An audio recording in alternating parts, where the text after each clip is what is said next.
أعوذ بالله من الشيطان الرجيم. بسم الله الرحمن الرحيم.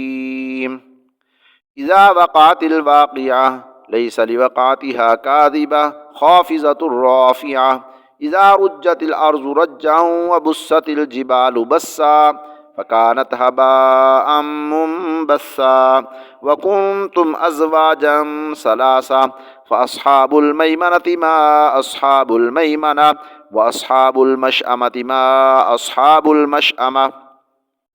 والسابقون السابقون أولئك المقربون في جنات النعيم ثلة من الأولين وقليل من الآخرين على سرر موزونة متكئين عليها متقابلين يطوف عليهم ولدان مخلدون بأكواب وأباريق وكأس من معين لا يصدعون عنها ولا ينزفون وفاكهة مما يتخيرون ولحم طير مما يشتهون وحور عين كأمثال اللؤلؤ المكنون جزاء بما كانوا يعملون لا يسمعون فيها لغوا ولا تأثيما إلا قيلا سلاما سلاما وأصحاب اليمين ما أصحاب اليمين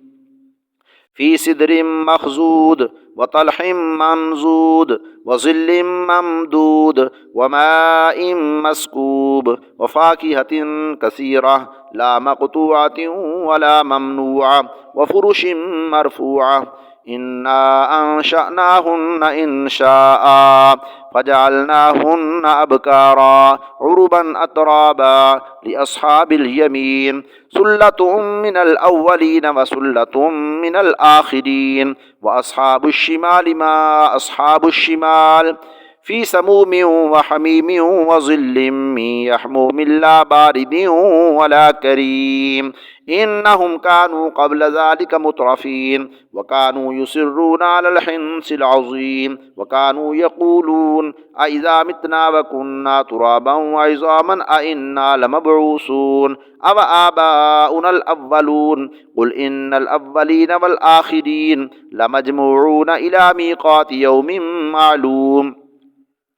ثم إنكم أيها الضالون المكذبون لآكلون من شجر من زقوم فمالئون منها البطون فشاربون عليه من الحميم فشاربون شرب الهيم هذا نزلهم يوم الدين نحن خلقناكم فلولا تصدقون أفرأيتم ما تمنون أأنتم تخلقونه أم نحن الخالقون نحن قدرنا بينكم الموت وما نحن بمسبوقين على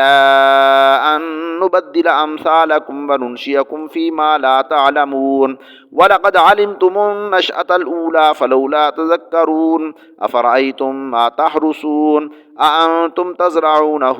أم نحن الزارعون لو نشاء لجعلناه حطاما فظلتم تفكهون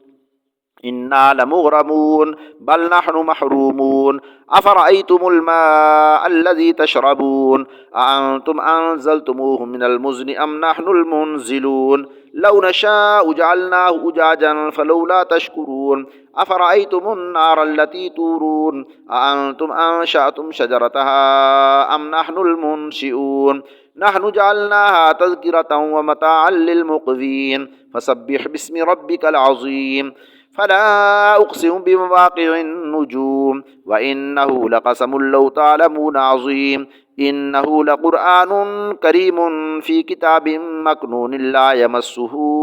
إلا المطهرون تنزيل من رب العالمين أفبهذا الحديث أنتم مدهنون وتجعلون رزقكم أنكم تكذبون فلولا إذا بلغت الحلقوم وأنتم حينئذ تنظرون ونحن أقرب إليه منكم ولكن لا تبصرون فلولا إن كنتم غير مدينين ترجعونها إن كنتم صادقين